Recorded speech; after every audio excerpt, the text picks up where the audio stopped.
Okay,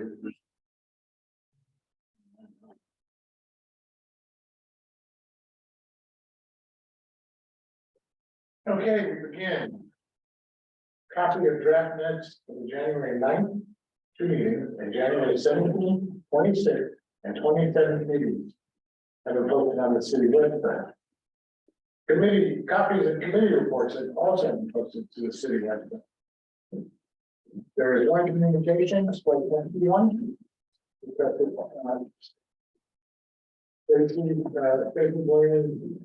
Obviously, financial report to 2021. Okay, we'll get right to the youth, to the department reports, and we're starting with youth. And this week we have Calvin Lewis, assistant director, instead of Liz York. Indeed. Good evening, everyone. So I'm here to share some great news and bring you guys up to speed on what's happening at the youth center.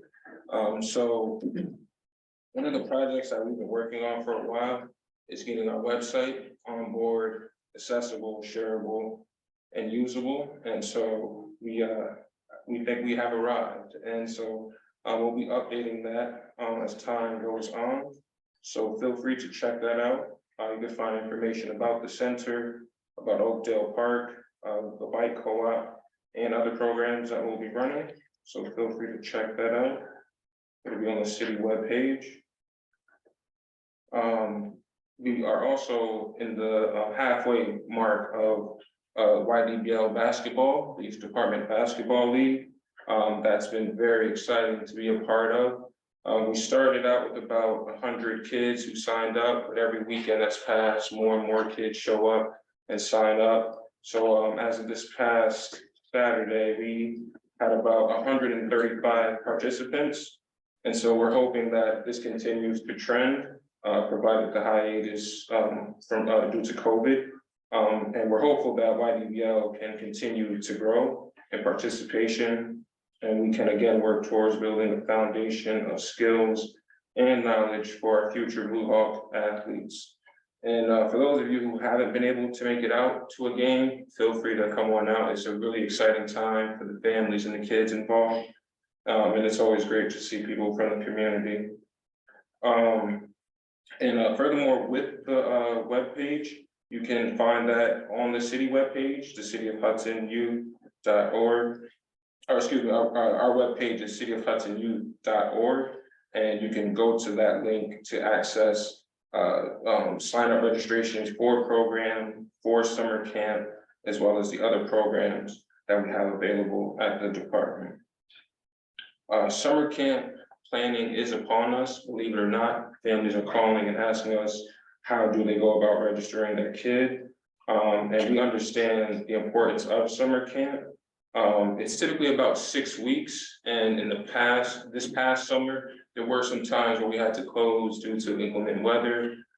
Since then, we've had a conversation with the superintendent to ensure that we can get some indoor space to avoid closing due to inclement weather. So we are excited to work with the school district by way of the superintendent to ensure that we'll have gym space, classrooms, and pretty much building use as needed, again, to prevent closing if there happens to be rainy weather or if it's too hot. So that's something that we were able to shore up and should be a great help to the community. As far as community engagement, we're working on opening up for open gym use. We wanted to ensure that we had things in motion, as such as like the heaters and such in the gym. Those have been on back order, and so we're hopeful that we can have those installed over the February break, and then that'll open us up to making the gym more accessible for community use. There's some soccer players in the community and other activities that folks would like to do. And so we're hopeful to get that into full swing after the February break. We also do local meat deliveries. We have a partnership with Letterbox Farms. They make poultry available to us and some produce. We then take that and make it available to members in the community. And we also access the regional food bank out of Latham. And so we're constantly making food available as needed. If you know someone or if you yourself would like to benefit from this support, just give us a call at the center and we can coordinate getting this out to the families as needed.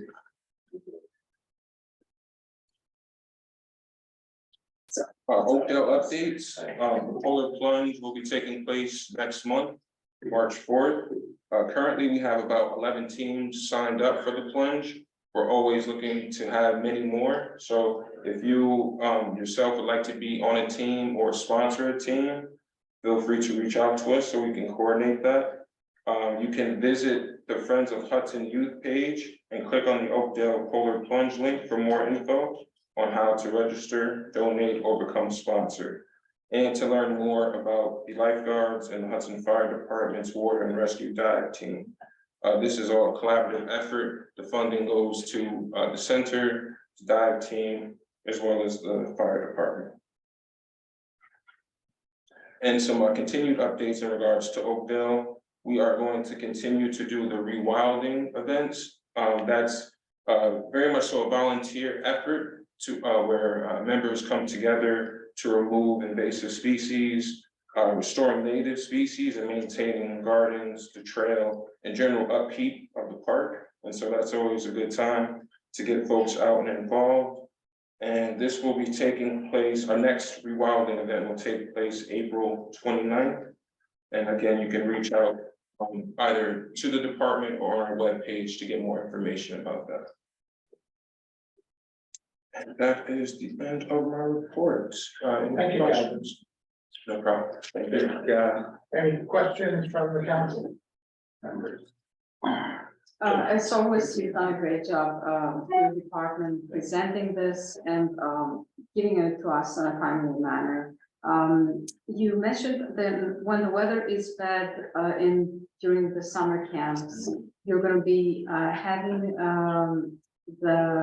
in which school? And so, yeah, we'll be able to access MC Smith. So it's the, well, for me, Okay. we've always called it the middle school, but it's the school nearest Crosswinds. Okay, right. Across the Yes. environment zone. So the MC Smith. Yes, Paddock, yeah, is a Paddock place. Yeah. And so that'll be the location, which is fairly close to Oakdale. And so it's actually walking distance. yeah, very much on walking distance. And so that was a great resource for us to capture there. Yeah, I'm glad that you guys were able to work that out. It's fantastic. Calvin, how did the transportation get out? I know school bus is not doing the transportation now, so what's the transportation looking like? So that's something we're fine tuning. We're collaborating with the other local organizations to get everyone on the same page, provided it'll probably be a shared use situation. Those have been the phone calls we've been making this week to shore up. And so we can definitely follow up with an update to, confirm who will be providing transportation and what that looks like. When you say shared, meaning other agencies will be in our vans? Other other youth organizations. So perhaps like Kites Nest or Perfect 10, something to that effect, to where, we all pretty much serve the same kids. Mm-hmm. And so just figuring out who can provide the service. But who's going to be doing the drivers? It'd be relative to the company, so a driver, it wouldn't be our staff necessarily. But would it be other companies, so it won't be our vans? Right, Okay, good. Okay. that's what we're trying to avoid, but, worst case scenario, staff, like some of the senior staff, by way of the department, would be the ones to drive the children home. Yeah, I know DSS, I was at a meeting, DSS has some funding for after-school programs to provide transportation in these vehicles. So maybe you should reach out to. Okay. Yeah, about Gibson. Is DSS with Gibson, sir? Yeah. Bob Gibson, okay. I believe that Mr. has been notified about that Oh, through medical insurance. Would you like to add anything else, Maya, to the board? No, thank you, other than I got to go to basketball this Saturday for the first time, and I brought my dad, and we spent 2.5 hours and left so happy. So if you need to feel good, Yeah. it's a good place to go. I was just gonna say that you took the words right out of my mouth. The Saturday, coaches, the everything, parents, Yes. kids, it's What just time is it? from 9 to 1. Yeah, 9 to, yep. yeah. 9 to 1, yeah, I went. so, My first time, I haven't been able to make any of the Saturday morning leave, but I went to Saturday and had an excellent time. Please, if you could make it, go and support the kids. It's really just a really good experience, if you haven't seen it before, but they're very organized, the way that, you see that, even the coaching, the parents' participation, everything it was just so uniquely done and just, it's a feel-good moment. You go in there, when I go in, I just start smiling automatically because you see all the kids enjoying themselves and everybody it's a collaborative effort for the community. It's just really good to support, be able to do it. and also the teams are mixed girls, boys. Yeah, So it yeah, it's is co-ed. actually very, very impressive. Right. They are just really playing the Right. game together, Yeah, and it's very inspiring. For the absolutely. Okay, thank you, guys. Any other questions from the community or anyone online? Okay, thank you, Calvin. Great job, Tom. Nice to see you off the bench. Sophia, are you there, Ian? Hello, Hi, you have a report to give? yeah, good evening, everyone. Pretty exciting news. We just started rolling out our grocery home delivery, from, over the house of Rolling Grocer, I apologize, for seniors 55 and plus. For, our Hudson community, we just did our successful delivery this morning, starting at Providence Hall, and we still have some more local seniors that are signing up for this great service so that we can get some help with that. So we're getting it out to our seniors to help them with their health. So we're really excited about that. So that's a great thing. Then also on the 27th of February, we're starting matinee Mondays at 2:30. So seniors can come up and watch a matinee, have popcorn, all in a good atmosphere so that they're still socially distanced. But we're offering that so you can watch all the movies, and game room still active, and we're also starting a knitting circle, which is going to be happening during the matinee Mondays for our seniors. So we're pretty excited. Good things along the way. Okay, thank you. Any questions? Okay, Nia, thank you very much for that report. Thank you. Got the good work. Next up is, the chief of fire department. Yeah, quick month, short month. We had 26 calls. 13 of them were false, 2 were good intent, 4 of them were service calls. We had 2 carbon monoxide incidents, 1 power line down, 1 vehicle accident, 1 EMS assist, and 2 fires, 1 being a building and 1 being a furnace with the malfunction on it. You want to bring up something? He's got some things on the water emergency operations end of what we got going on. Hudson Fire responded to the fire that was in Greenport on April.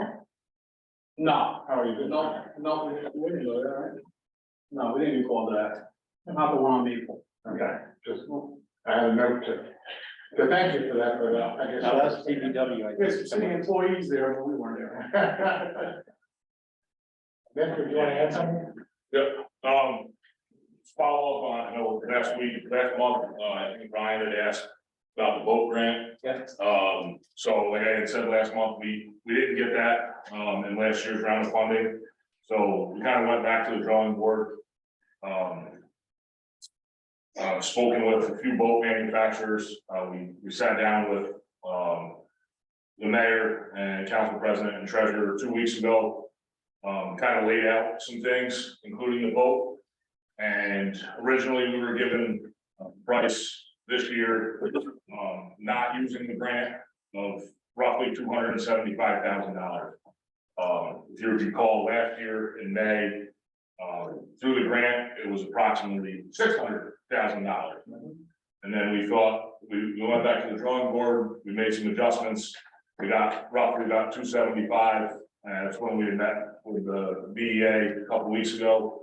Since then, we've made some more adjustments. And we've got down to the point where we feel we're at a good place. We're at just under $209,000. It's for a 28-foot boat that we can use if the river is not frozen. We can use year round. It's an enclosed cabin. It has a fire pump on it for any fire that may happen out on the river. We were at one just over a month ago for a barge that came right past us.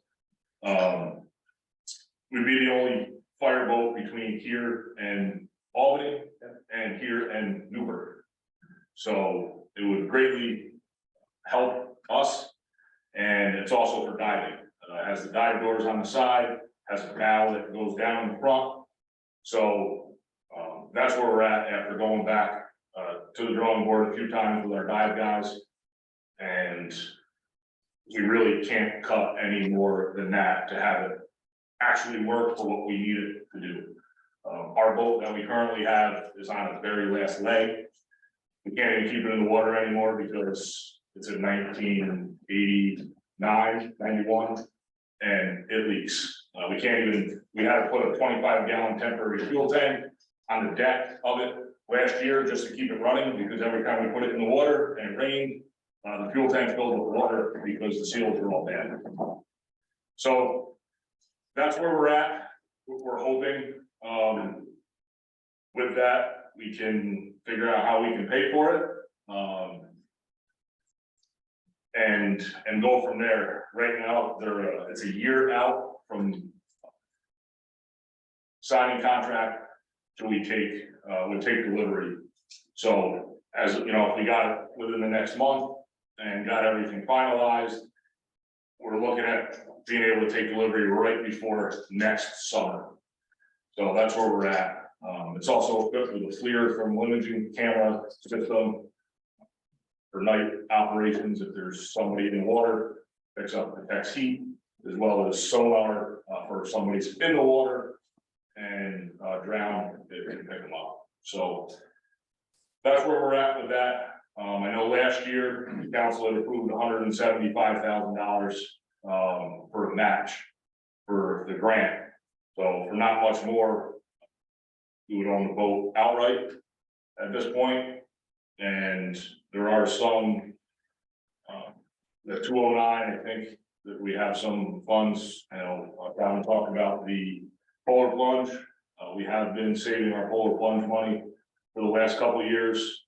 So there is a little bit to help out with that to get even closer to the 175 that the council approved last year. So What you said about the grant again? we didn't, last year we put in for the grant, which we did not get. The federal grant, and that was for, I think the boat at that point was 600,000 because the grant requires so much more to be put on the boat. So that's why I said we were able to go back and get rid of a lot of stuff and get it to the point where we're comfortable where it's going to do the job that we need it to do, but we're not overboard by any sense of the imagination. Yeah, my question was, what was the difference between the pricing under the grant versus this? Is it essentially the same boat, but you know, the same size and so forth? It's the same length, so it's a 26 foot boat. So the base boat is the same, but the Yes. equipment is different. There's a lot more equipment that's required by the federal grant. It's required to have air, it's pretty much the wheelhouse, which is the enclosed cab, is required by the grant to be airtight and have a system that if something happened, the people inside of it would be okay. And that adds a ton of money to the boat because of everything else that has to go into that. Whereas this has 2 doors that lock, it's got a heater for the winter, it has no air conditioning, it's got some fans to keep the guys cool. And that's it. And I had, excuse me, aside from the age of your current boat, how does that compare like in terms of equipment, like to your current boat? Night and day. Our current boat was, it's an old Sorry. fishing boat, you might as well call it. It's not conducive to diving. It was secondary. Firefighting, it was a hand-me-down, I believe, from the sheriff's office. And it has a capacity of about 4 people without gear. That boat's 6 years old, and be Margaret to put it in perspective. This boat would have the capacity of roughly 8 crew and over 2,000 pounds of gear. Okay. So, anything we would be able to do to go out and rescue anybody, we can take our crew and safely get anybody that's injured or down, or take the rescue squad and be able to,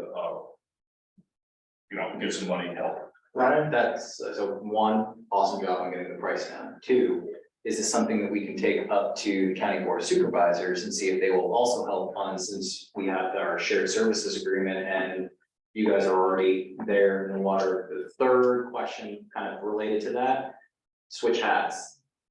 Are there any grants where we can pull from New York State police funds, since it could be a shared resource between police department and fire department, and then we have to get it taken care of between the 2? So, 1, thank you. Yeah. Been a lot of work. 2, we did discuss kind of shared services, getting the county fire agencies have 0 money. Even as at the fire coordinators level. Yeah. They're trying to finish up getting the training tower and everything to where they need it, and that's where all of their money's going. What about if we go across the river and like it's at the Athens, what, because we can call them for the. Yeah, the biggest problem is that is then it's very difficult to do something like that when it comes to that, because that's, well, why don't we pay for our fire trucks? Like we had said when we met with the BEA, we're in a very fortunate situation as a fire department. We are the best department around. We also have the most manpower around, and the group of guys that have been doing this dive team since 2004 when it started are very into it. We have, I think there was 22 people that are certified, either divers, tenders, boat operators. So that's a third of our active guys in the department. And I know in the last couple months, a lot more people have shown more interest. And we're fortunate enough to be able to do it. So that's why people call for us. Yeah. Same on the fire end. People call for us because they know what they're getting when they call for us. Yeah. So yeah, we'd love to go out and try to get money from every agency we go to. Unfortunately, it's. Well, in the county, yeah, and I know like it's challenged to go across the river for that, but I don't know if there's any sort of MOU, because like, isn't part of the responsibility, right? Like say there is a fire in the Athens harbor, right? So they're gonna wait on either their local FD to get there, or Albany or Newburgh, depending on what it would be to come up with a boat for that question. So we would be the default Right. catch for that, right? Right. So is there anything that we can reach out in advance with like an MOU that says, look, like you can help us fund this, Right. or like there's X cost that it would be for us to be the responding. Yeah, it's it's, I mean, yeah, right, for 79,000 or whatever the boat is. unfortunately, it's very tricky with volunteer departments when it comes to that, because you can say the same thing for the ladder truck or the rescue truck or the engine. When Catskill comes over. Right, and we call, Catskill's been here twice in the last 2 weeks, as well as Greenport. So, and we're gonna go after money, but then be ready to in turn get asked for money for their services. Well, no, I agree, but I mean, there's already kind of like the unspoken, let's call them the ground services, right? Right. This changes the ballgame, because now we have something that they don't have. And what is our range exactly, like, how, Oh, what wherever is they're needed. our distance? How On far? what? Once you hit the waterway, Yeah, goes back. okay. Once you hit a federal waterway, we have an agreement with the Coast Guard. Once you hit a federal waterway, your jurisdiction is the water. So that crosses into the Q3 then for the chief and you, right? Is there any sort of thing where we pull? We plug, 6 inches into the river. we plug, and unfortunately, it's, Right, yeah, unfortunately, it's the Port Security Grant Program that that turned us it down. is what's out there, and We've been turned down 4 times already. You know, so we're down to the point where we can get the whole vote for what we would have to put in on a match. And those are last year's numbers, so if we did it again this year, we're talking the exact same price. I'm just trying to find revenue streams, but I mean, it goes back to like, what you got this down to is phenomenal. Right. So really good job.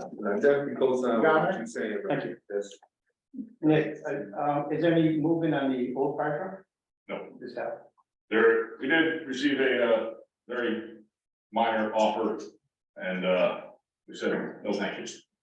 It wasn't even worth it. I think I might have a few funding sources will connect. It might go to chip away, and great job on getting that price down. Thank you. But I think we can work on something to chip that down. Thank you, Nick. Thanks. Thanks. And maybe you could also change hats literally to the Giants hat. No way. Can't do that. The treasurer can't be here tonight, she has COVID and couldn't prepare her report. I will mention, related to this, vote, that one of our resolutions has to do with, getting prepared to sell 2 buildings on Warren Street. And my personal wish list would include this fireboat as something we can finance and pay for out of that money. Along with a number of other things, the comprehensive plan that we've been talking about, funding the sidewalk project. Given the appraisals for the 2 buildings add up to roughly 1.6 million. I think we can find some things that we wouldn't have been able to otherwise. We'd have to sell them, but the chance, the commissioner for fire just showed up, but it's too late. You bought a boat, Hodge. Yeah. So I just want to say that, we're not have to worry about, going to a county. Or other things, we don't have any money. Moving right along. More, you're up next. The boring stuff, there's something exciting now. I got handouts.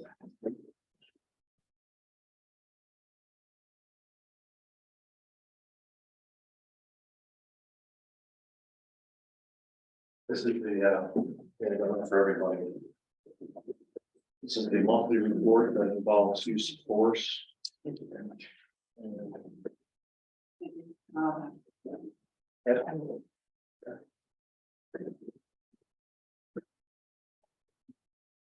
Little just right, I did, can you know that?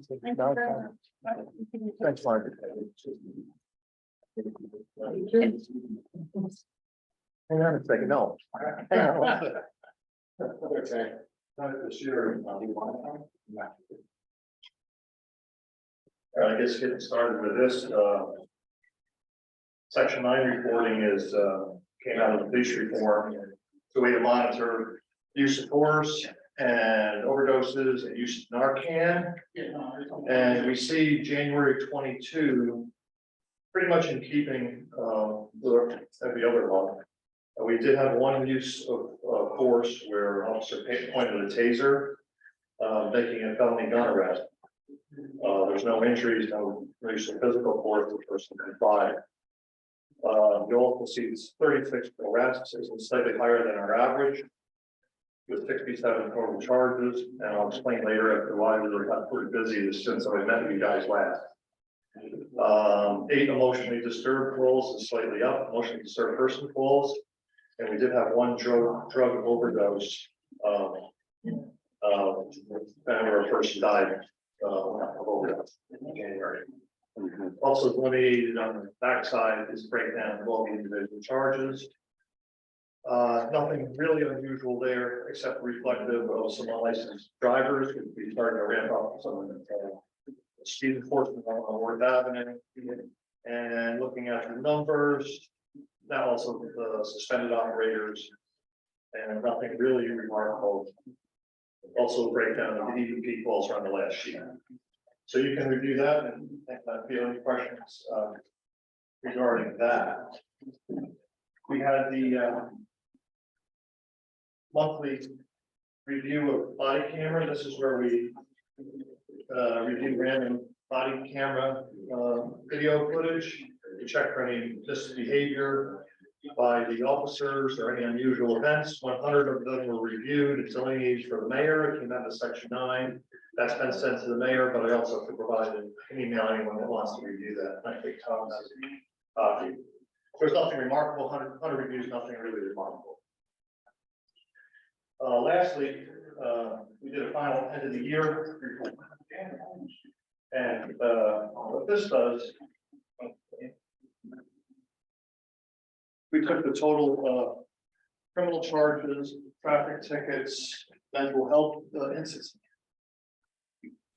Maybe you can share out the one. Yeah. Okay.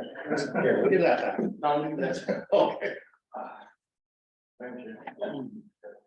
Also, the drug overdoses. One. No. Actually, You need one. I'm sorry. So in review of it,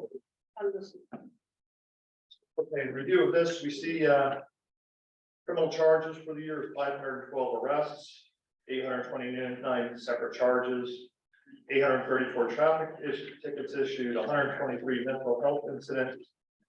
And you see the breakdown of drug overdoses. We had 13 this year. 2 resulted in deaths, 6 times Narcan was administered. And then underneath it, you can see 2021 statistics, just as comparative. You see arrests are up. Everything else is more or less in the norm of what we report every year. Traffic tickets are up about 80 some tickets. And I think, okay, so you look at the arrest there, go up to 512 from 429. I reviewed that, and it's partially attributable to uptick of the motion to disturb people, arrest for minor violations. So no major crime uptick, but more or less quality of life arrests for littering, loitering, these kind of things.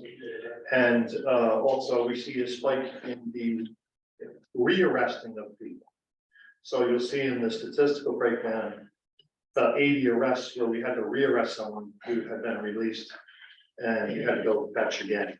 So I think I don't think we see a major crime trend here with those additional arrests, other than those things that I just specified.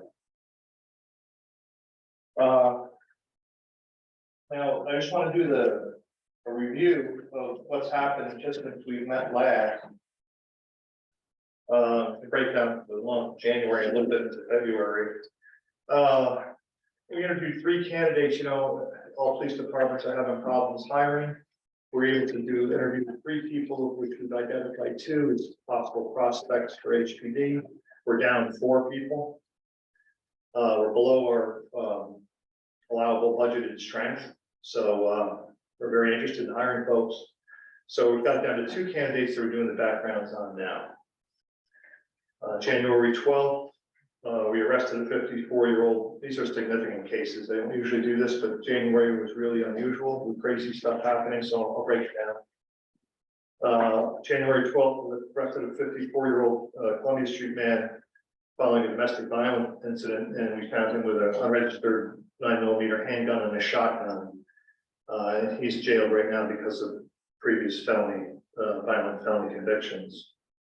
January 20th, we participated in the Friends of Public Space where we tried to address, some of you were there, tried to address some of the EVP motion to disturb problems, folks in our neighborhoods.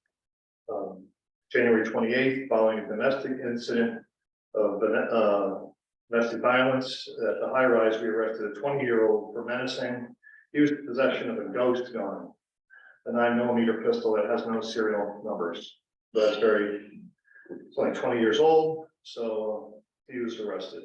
January 31st, we had a break-in on Green Street where a man entered through a window and assaulted a woman and fled. He was located 12 days later in jail. Recently, February 3, we arrested a 32-year-old New York City male he had been arrested back in July. Follow this. He'd been arrested back in July 21 for possession of cocaine. He was released. He appeared for his hearing back in Hudson on November 22nd, where when he came back to Hudson, he decided to commit a robbery. So he fled to New York City, committed another robbery, and our detectives located him in New York City and returned him here. February 7th, we arrested 40-year-old Hudson man who had been arrested back in 19 for raping a young girl. He skipped out on his bail. He was located in Utica by the detectives and brought back here to answer charges. And what's unique about this case is he was foolish enough to go on social media. The detectives were able to track him through his IP computer address, located him in Utica, worked with the U.S. Marshal, found him at a hotel or shelter there and were able to arrest him and bring him back. He was also released on a previous robbery in Greenport. So that was very good work by the detectives. Currently, a couple things. You all might recall a bank robbery about a year ago at the Trusco. So the uniform patrols found subject, what we believe was subject's hat at the scene. They sent it to the laboratory for DNA testing. They linked it to some interviews we did with some cabbies to come up with a suspect's name. And he was located in Florida. So the detectives are going to be traveling to Florida here in the next couple of days to return him and answer charges for the bank robbery. So it took a year, but it was a very good piece of work. And lastly, we just received delivery of 6 video cameras. And this is pursuant to some incidents that have happened that got folks worked up about gun violence and generally violence. So we plan to install some video cameras in key locations in the city with the hope that we can deter and perhaps catch criminals after an event like this. So we had them before we moved to Union Street. This is the way of building it back with better technology. And that is my report. It was a busy January. It's a lot. So thank you. Council members. These questions, Vicky. These cameras, did you purchase them? Yeah, the DEA was kind enough to approve my request for a system that we can build over time. So it was a $10,000 budget request. We're going to get matching funds. I think we're originally able to get 6 cameras. I think before long we'll probably have 12. Also, the sheriff is looking at buying similar cameras for the county buildings. When you think about it, there's a lot in town. And if we couple and share, we can have a pretty good video network that will help us to solve crimes. What kind of cameras? Yeah, I also, I had a few residents that were concerned about safety, traffic issues. And I did call the commissioner, your department, he was very helpful. And I just want to inform everybody, the sign, Malachi, that you were looking for, the no turn on red on 4th and State, it is happening. There is a stop sign by the tennis courts on Paddock that he didn't seem to be aware of with that. He said you guys can talk about it. Yes, yeah. So I think the DPW commissioner knows all about it and he's very supportive that it's in process to happen. Left on the hospital, when you try to get out, there should be a no left turn because there is a hill and there were a few accidents in the past. Let me see. Oh, about the flashing light on Columbia Street. He felt it wouldn't be advisable because it's hard to enforce. So I think we have a good time with that. And then about all these signs, I think the DPW addressed it in his report about the new signs we have on Warren Street about green and for pedestrians to crossing on green. So it's something that it was there's a lot of people out of town that they've been crossing on all different signs, and that's not safe. So yeah, thank you. Thank you. Anyone else on the panel? Chief, with the cameras, are they going to be a little bit more concealed so there's not a pattern of where they are? So, I think folks will know where they are, and I think that actually might play into a deterrent. yeah, The difference between the old cameras that we have now they're fisheye cameras. The old ones mechanically, click, click, click, click, like this, have very narrow focus. right. Here you're getting wide view that you can pinpoint, almost like with your eye with an iris on a license plate or a perpetrator or something like that. So I don't think they'll be, well, all of them will be concealed. Are they gonna be able to be moved if there's? Yeah. incidents? So the idea is, we've got to work on now getting the funding to actually install them, because each one will need power and will need Wi-Fi. Mhm. So some businesses have approached me, they're concerned about their districts, and I'll be working with them, different entities to actually get them installed. I'll do a little bit at a time, and we'll see how wide we can grow it, how wide it's necessary. Yeah, we have your hand up. Yeah, just a quick question. Will the police department be developing any further departmental policies regarding the use of the security cameras? Since it's a new product, yeah, will you be using existing policies, or will you be updating the policy in any way? Good question. So we're gonna slide in with the original policy, but there's a lot of concern. I'm sure you're well aware of it, Theo. The Nest doorbell, Nest, and the other one, Ring tones, are all Amazon, and there's a lot of concern out there about high-tech companies sharing live video information and sharing it. So the right to privacy rules here.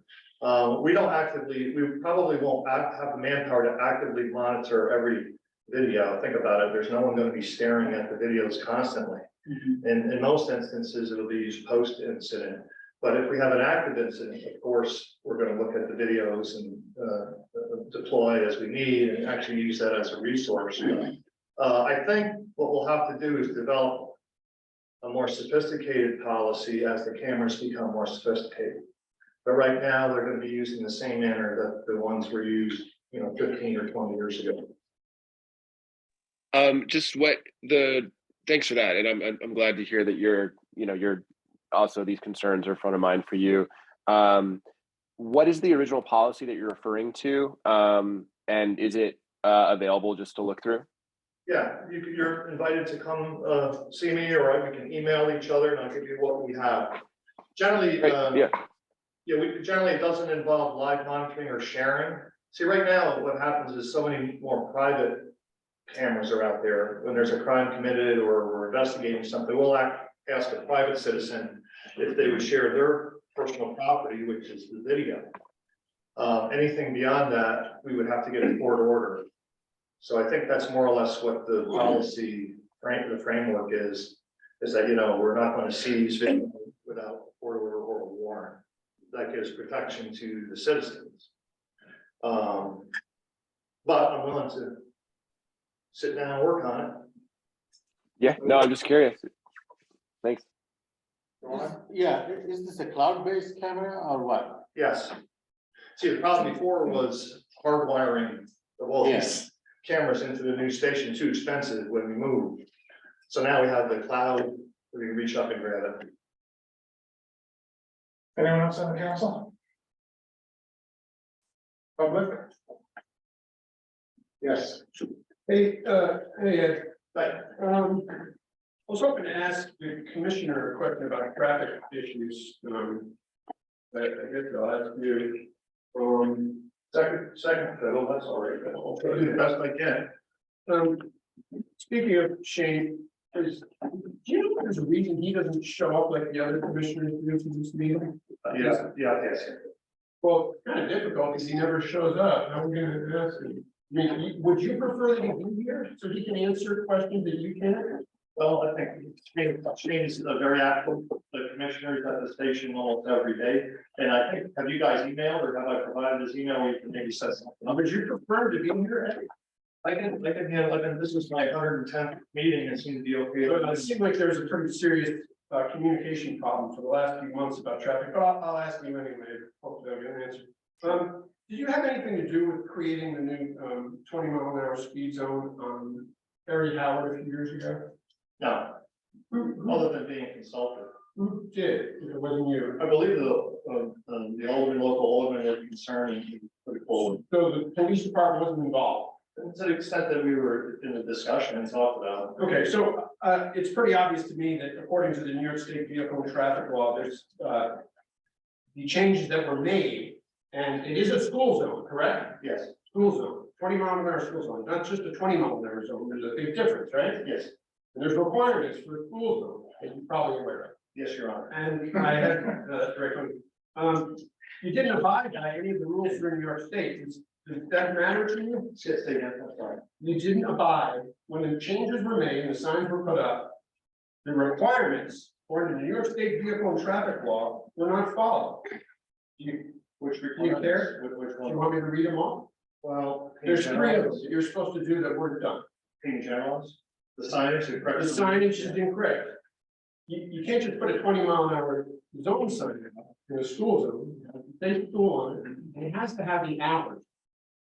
A time plaque indicating the times the school speed limit is in effect, mounted below the speed limit sign. The speed limit sign beacons that are operated only when the school speed limit is in effect. They haven't done any of this there.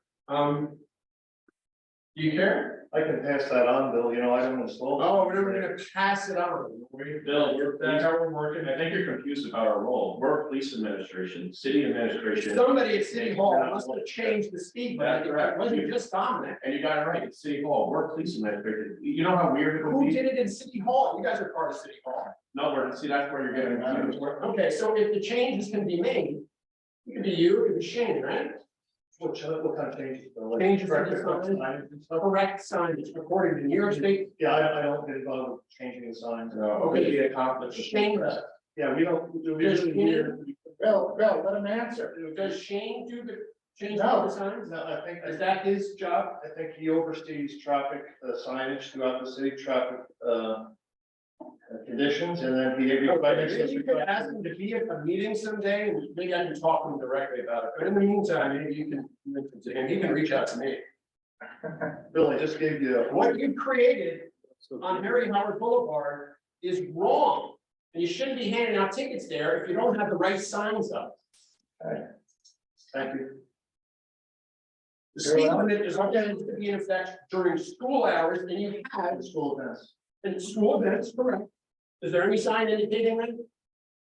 It's in the traffic law. Is there any sign along Harry Howard Boulevard indicating what time the speed zone is in effect? Very. Yes or no? Sir? Is there a sign? Go. You can't answer the question. There's no sign in the world that can delineate in all school events. By New York State traffic. Bill, It's not have to say limit prime. Oh, wait a minute, Ed, I'm not talking to me about traffic. Well, it doesn't get me wrong.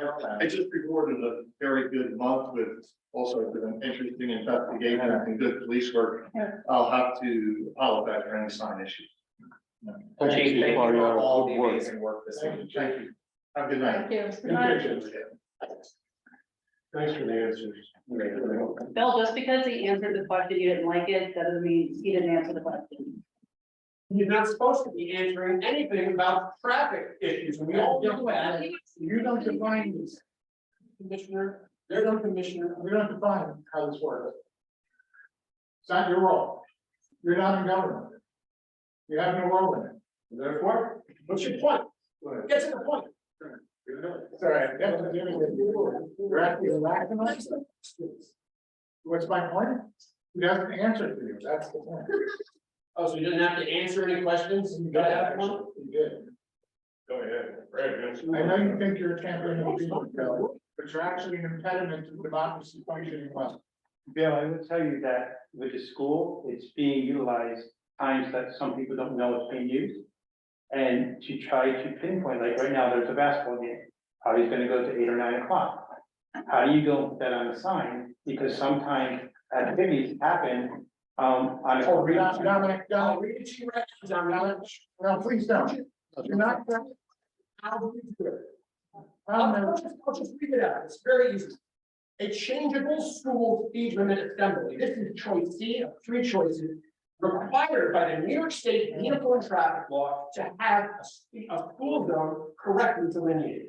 a speed limit sign with a changeable message element for the new lanes, with a school flag mounted above it. The Okay, assembly shall also contain. But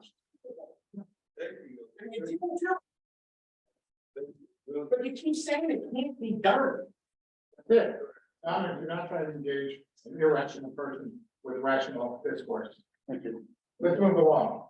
DPW report. Rob, you there? Yeah, I'm here, but that's gonna be a tough act to follow, I can tell you that right now. All right, so, I know it's a little difficult to read, but just to give you an idea of the, kind of the data that we collect with the septic business, I know I give the monthly revenue numbers throughout the year. So our December number was $29,034. The budget for septic revenue was $417,000, and our actual was $425. So we came in a little over budget on the revenue side. So that's always good. Just a couple of takeaways from the haulers. We have 40% of the haulers represent 95% of the revenue. You know, in business, we used to say 80-20, but it's a little different in this business. And I know there was a questions about loads per day because of traffic, trucks off of the route making local deliveries to the station. There were an average of 40 a week, so it's about 8 a day. One of the important things to recognize about the septic business is it represents less than 1% of the actual flow through the plant, and it represents 35% of the revenue. So that's in the business we call a pretty good margin.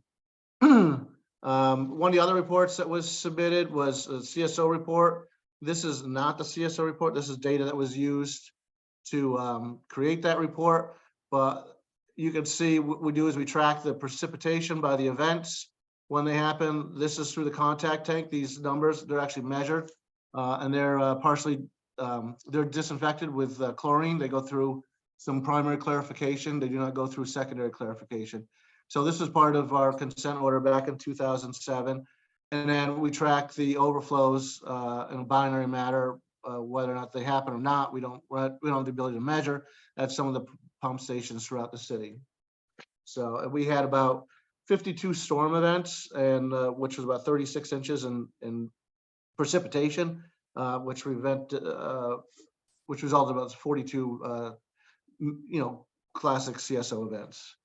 For water, it's the winter time, so there's a lot of projects are, on an annual schedule. So we do all the heavy duty filter cleaning, heavy maintenance on pumps and motors.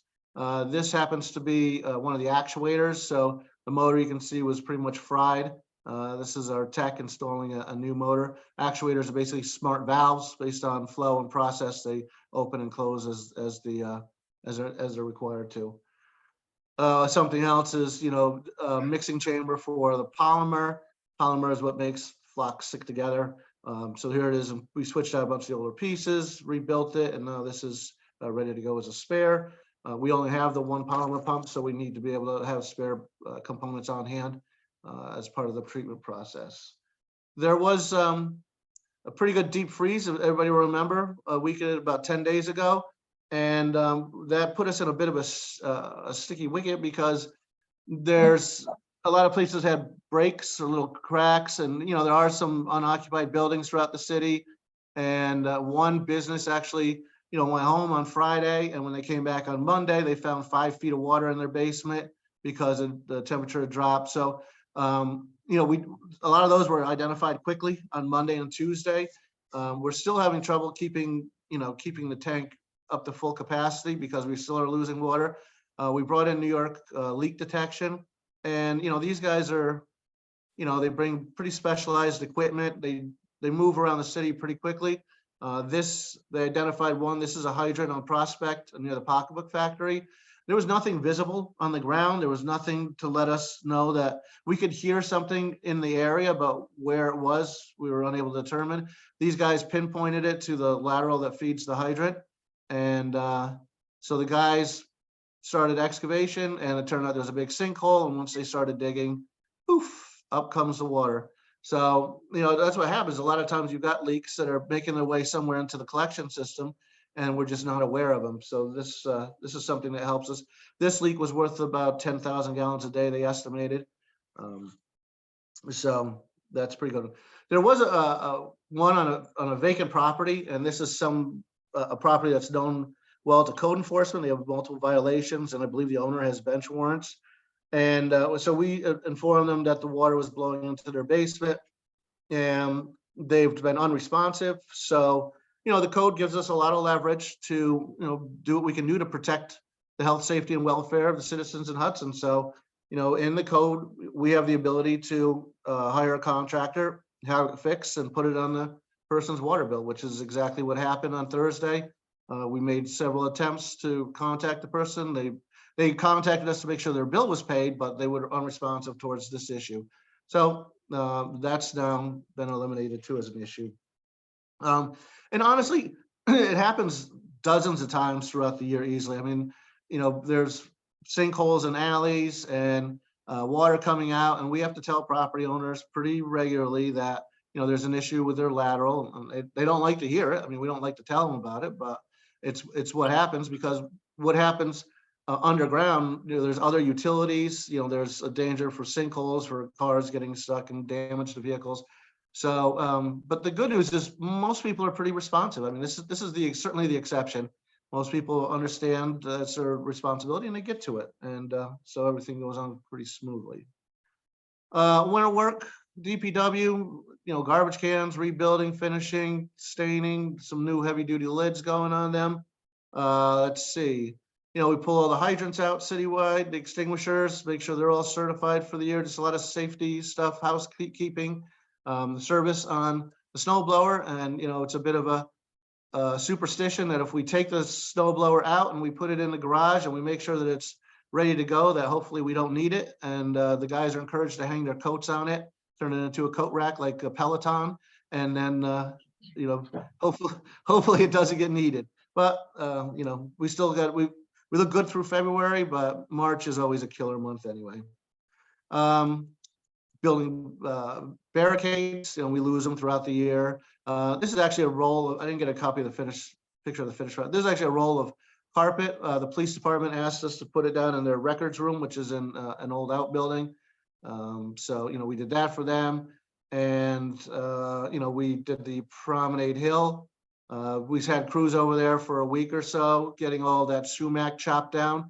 So that way, it doesn't obstruct the view in the summertime. This is just showing you here. This is on the 300 block of Columbia Street across from the health department. And because it's on the truck route, this doesn't alternate. What you see here is you got your truck, beat up old truck with a flat tire. You can see the windrow of dirt and stuff that just because we're unable to get around it or maintain the area, and there it stands. Another thing with alternate side parking is when cars don't move, you get crap like this. And in a normal winter after a storm, it goes sub-zero, which means all of this turns to ice, rock hard ice pack. It's incredibly difficult to get up. Whereas when they move, we can clean it right up to the curb and just leave this tiny little bit. Big news, DPW is installing legal signs at legal intersections. So what happened is, anybody knows, you come across 4th, 5th, 3rd, people, listen, we're close to New England, and New England pedestrians do this all the time. They just jump out into the road. But the traffic coming across the crosstowns does have the right of way. And so, we spoke to DOT, and they gave us some ideas. This is actually called the R10-1 sign. So it's an official municipal uniform traffic control device, something like that. So, we ordered a couple dozen of them, and we put them out where we could.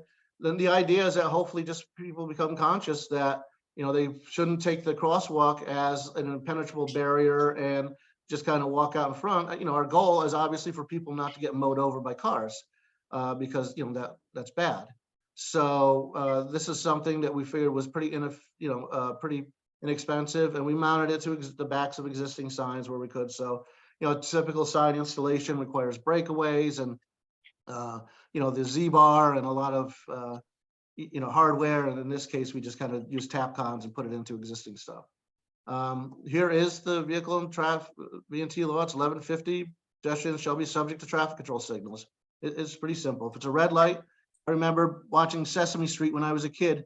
You know, walk on the green, not in between. So it's just something we're trying to reinforce, and I'll let pedestrians know about it. All right. This is something that I'm not on social media, but somebody kind of sent this to me asking about it. And there's something here. This is our typical tag where we check a box if there's an issue, like, so in this instance, somebody put it out on the wrong day. There's some editorializing on it. Just so everybody's clear, there's no such thing as recycling probation. That's not on the code. It doesn't exist. So I mean, any of your constituents ask you about it, you can let them know that it's, there's no such thing. But there was handwriting analysis. There's definitely two different types of handwriting here. So it looks like there's some, something to, well, and there's also some analysis here. There's apparently somebody references again on social media, I'm not on it, about a gentleman riding a bicycle, ringing the doorbell. I hope that, that a regular citizen would find this alarming and hopefully reach out and call the police to see what they could do to protect them. I know I would feel nervous if somebody came ringing the door, ranting and raving at me. Was his bicycle during the nighttime? Oh, I don't know. You'll have to go on the community board and see it, read it for yourself. I don't have that. That's more for this legal.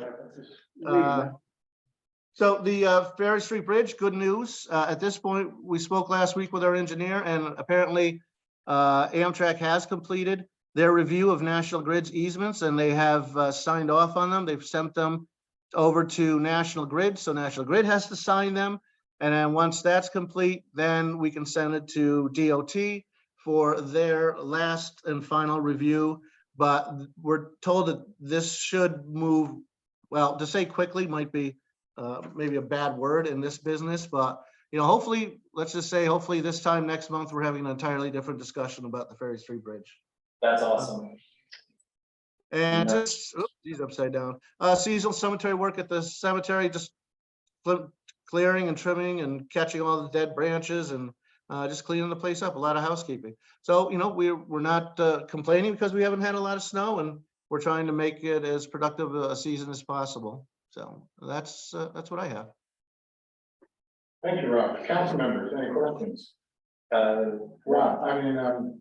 Brian. Rob, question for you. When are you putting out the calls for applications for the summer part-time workers this year? Anybody can apply anytime. We keep the records on file for 6 months to a year. But okay.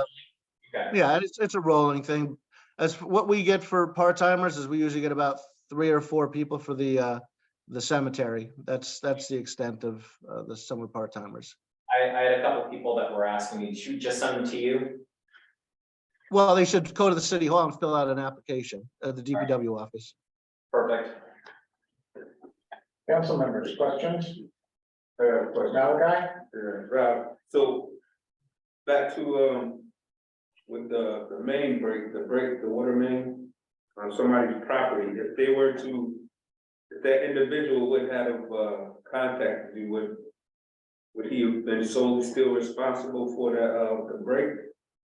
They're responsible for everything from the main into their house. And it doesn't make a difference how or what happens, it's their responsibility. Whether it's Mother Nature, whether it's, they were digging a tree and hit something. Any other council members? I think we'll skip community comment tonight, as is allowed. Bullshit. Oh, you're bullshit. Okay, sorry to have to do that, folks, but that's the way things are But you going. like to throw your, wait a minute. Yes, I love it. Okay. Okay. Excuse me, Ralph? Thank you, Ralph. Yeah, you're welcome. Okay, let's get, before we get to resolutions. A couple announcements. The parking committee, which hasn't been formed yet. Our volunteers. We'll be having its first meeting on February 28th, 6 p.m. And at that meeting, we will hear the presentation from the parking study. Also, the events committee will, is, as you may have seen on the city website, is taking applications for the for grants from the events budget up until March 15th. You can get that online. And when's your first meeting? After you get the. Yeah, and we'll do everything where I'll organize it. Tracy's gonna upload all applications directly to the website, so there's full transparency in who applies. And then we'll ask questions at the informal and schedule something between the informal and the formal, so that we have the recommendations of the formal to go on. Thank you. Okay, 6 resolutions. The first, there, Michael. Very complex one, pointing people to Commissioner Deeds. An introduction? Ryan, a second? Go on. The next resolution, reappoint Rick Zuckerman as a member of the CAC. Ryan? Go on. Okay. Bless you, whoever that was. It was greener, good. This next one is a little complex. It has to do with, we signed a MOU with the SBA earlier, and this just revises. There was confusing language about their use of sick leave.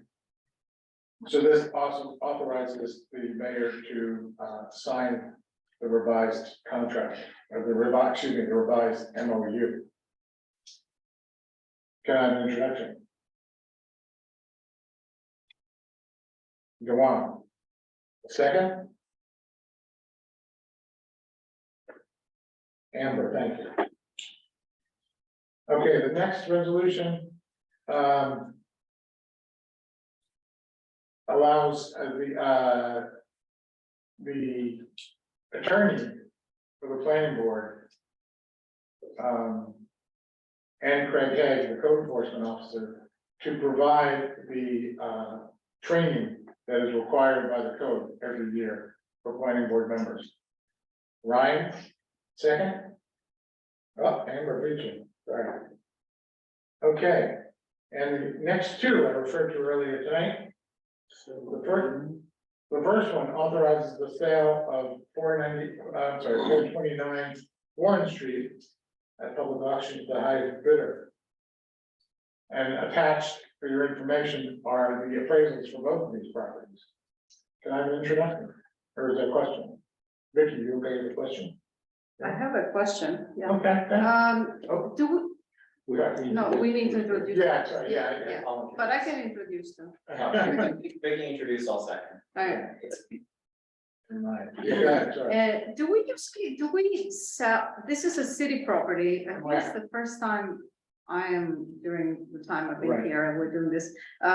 So we sell through public auctions? Yes. Is that the way city properties are sold? Yes, last time- Realtors and then. No, 427, the building next to it, we first did it by sealed bids, and nothing came in, so we moved to the public auction, and we finally got some activity. That was the Okay. old code enforcement. The old, yeah, Yes. that was the old police. Oh, yes, yeah. And why we don't, it says there's gonna be a penalty if in 3 years the new owner doesn't do anything with the property, right? We set this all up to make sure that the property is developed. No, I think it's great. Right. What is the penalty? What is the penalty? Oh, that's a good question. I forget what it is, but before we actually sell it, we will have it, in place. Okay. Great. Any other questions? That was my question, just to, so we can have what exactly is, I know with the other one, 429, there were stipulations about, and I think they did a good job in adhering to it. 427, yeah. 427, yeah. Yeah, we're just gonna follow the same method. Okay. All for the same reasons. But we're gonna have that before we go. Yes, Okay. before we actually sell. We're, like I said, we're just trying to make sure that it gets developed and then just sit there as somebody warehousing the building. So the next resolution is for 1012 Warren Street. Brian and the Warren. I do have a question about this. Sure, go ahead. What do we, I believe there's a tenant there, so what are we gonna do I don't think about that, displacement? well, I guess you could, I mean, we're giving notice, but there's no lease. But will it be month to month, He's already month to month. right? But Yeah. how, do you know how long they lived there? I do not know. Do you know, Michael? No, I think a long time. it's been at least a few years. Yeah, because I think they need to, with the new laws, even if it's month to month, it goes by how long, you know, but the way to figure that out. But I know the rent was pretty inexpensive. Yeah, I think it was like $500. Right. Yes. And I don't know if they still have a child, but I thought it was. You're concerned that there might be a protection for him, is it?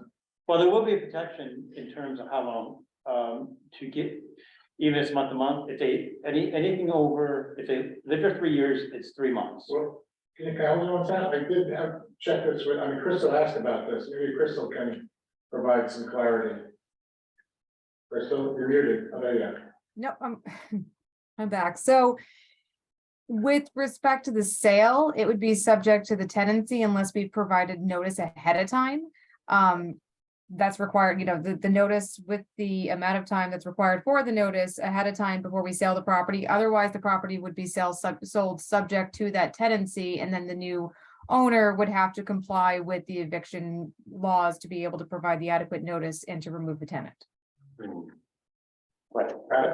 Yeah, and if there's any security deposits or whatever, we would have to get that back, right? Sure. Yeah. Yes. But is there gonna be work to try, Michael, maybe, you know, is there gonna be work to help, maybe try to help with displacement on? Well, we could definitely try to do something. We can probably sort of informally try to connect them with other services, yeah. That'd Absolutely. be great, thank you. That's it. Motion. Well, any council members like to raise? Oh, yes, I have a question. I think the city took ownership of first paddock where they weren't paying. Right. Whatever happened? I still see people there. So we got to ask Heather. Heather is involved with that process. Okay, And we have a separate attorney for that as well, so I'm not sure exactly. It wasn't speak out of that. Bethany was going through the eviction and then it still had to go through the same thing we're going through now, an auction and everything. Yeah, Once it's cleared out, it would go through the auction process. but I think Dick was asking, where is it? Yeah. At this point? Well, last I knew it was, Yeah, it's a slower process. Yeah. Because of the eviction, because of the forfeiture. Dale, did you have a question or comment? Yeah, just a quick announcement for new business. I just wanted to pass along word that the Hudson Catskill Housing Coalition is having a town hall this Wednesday at 5:30 at their headquarters at 47 North 5th Street. It's right on the corner of State and 5th. This is separate from the Public Safety Committee, but I think that if any council members were interested in hearing from the public about some issues in the community with public safety, I think this is a really great opportunity to hear it directly from our constituents. I'll be there, and if anyone else would like to join, just reach out to me for the details. I'll probably just send it to everyone anyways. But yeah, this Wednesday, 5:30 at the State and 5th Street across from the library. Thank you. Anyone else have a comment on the council first? Public, anybody in the public like to comment? Okay, I guess that means. Motion to adjourn. Motion second? Second. Oh, no. Aye. Oh, Arthur speaks up. All those in favor say aye. he's in his house slippers and he wants it seconded. Good night, all.